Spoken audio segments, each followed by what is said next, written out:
Things you can start doing right away to change your life over time. Welcome to Shower Thoughts. Number 1. Do boring stuff regularly. You're not saving puppies and making the investment of your life every single day. In fact, most days are boring routine maintenance. Think of it this way. The first day you go to the gym, you're all excited. You watch people working out on YouTube. You have your workouts planned out. You have cool gym clothes. You are a certified gym rat. Most days and everything you do in life, there's a certain honeymoon period where everything is new and exciting, and your newly found passion carries you through those first steps. But after that, things become more boring and routine, and you don't really have that initial flame anymore. And that's the most important time to get used to it and do it anyway, because that's how it's supposed to work. Number 2, eat the frog first. And if you don't know what that means, watch our basically. Every day you have a frog to eat. It's something unpleasant that you don't want to do, but it's always in the back of your mind. If you don't do it, it will slowly get bigger and make you anxious. For example, you have an email you keep putting off, a discussion you need to have, a pile of dirty clothes that keeps growing, or a promise you didn't keep. The longer you leave these things undone, the bigger they get. That's your frog. You need to eat it first thing in the morning. Don't think about it too much. Don't make a pros and cons list. Just wake up, wash up, and eat the frog. Number 3.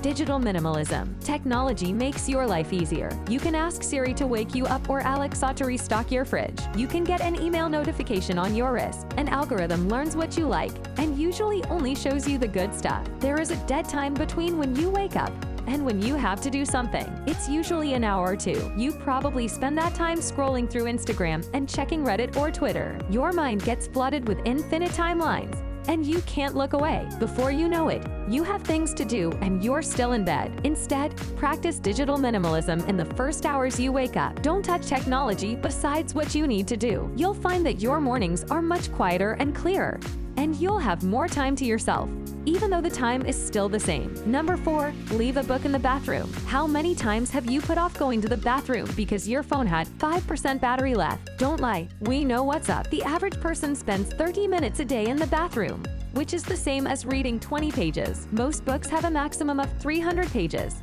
so you can read a whole book in 2 weeks. That's 2 books a month, or 24 books a year. A survey by Fast Company found that the average CEO reads about 60 books a year. Number 5, take 30 minutes for your physical health. There are a lot of crazy programs you can do in 30 minutes, but we're not doing any of those. Instead, let's try walking and taking the stairs. You're doing this to make a habit, not to train for the Olympics. Putting aside 30 minutes a day for your health will add up over time. Walking for 30 minutes a day won't change your life, but doing something for your health for 30 minutes a day will build a habit. When you're ready to take your health more seriously, it will be much easier to switch from walking to running or working out. If exercise is your personal frog member, do it first thing in the morning. Number 6, take 10 minutes for your mental health. Most successful people practice some form of meditation. It helps you to clear your head and organize your priorities. Most people lack self-awareness. They live in their little boxes, not knowing left from right, doing the same thing every day, and wondering why they are miserable, and they struggle with the basic. Their mind isn't in the right place. They struggle with motivation and finding a purpose. That's where taking care of your mental health comes in. Even 10 minutes a day will point you in the right direction. Imagine a plane flying from New York to Paris in a straight line. If the pilot changes direction by a few degrees at takeoff, the plane will end up in a completely different place. So take the time to invest in your mental health. Number 7, show up. If you look back far enough, you'll find out why things happened the way they did. For example, you saw this video on YouTube, clicked on it, and came here. Maybe you'll find something here that will change your life. Or maybe you won't. You'll never know what chain of events it might start. It's hard to pinpoint exactly what moment in your past made you who you are today. But if you want more things to happen for you, you need to just showing up. Go to that meeting, answer that phone call, respond to that email. The term serendipity, it means a lucky find that wasn't planned. Viagra, for example, was found by accident. A drug meant to relax the blood vessels around the heart to improve blood flow had the same effect somewhere else. Now, it's a multi-billion-dollar industry. You could say it happened by chance, but researchers were at the lab every day. Number 8, get a whiteboard. The main reason you don't stick to your plan is that you forget about it. You say you'll do something, maybe even do it a few times, but then you forget about it. This happens a lot to a lot of people. Visual reminders are very powerful and help you stay on track. A whiteboard has other uses besides being a visual reminder.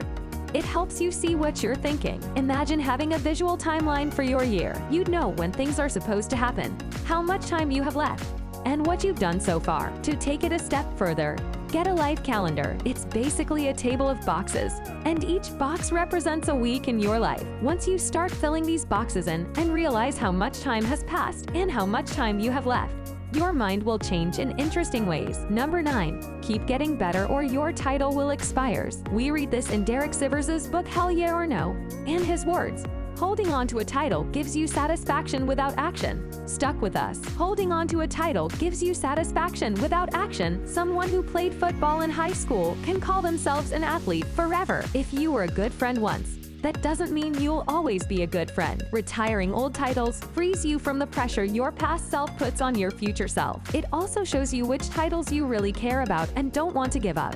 Maybe you were a leader 10 years ago. You built a good team and led them to victory.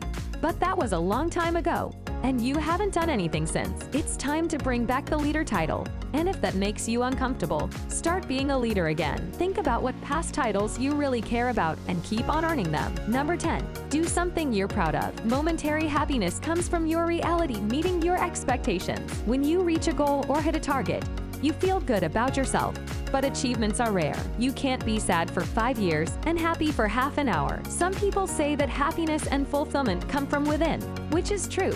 But that's not very helpful. How do you find this place called within, and how do you get happiness out of it? We'll tell you.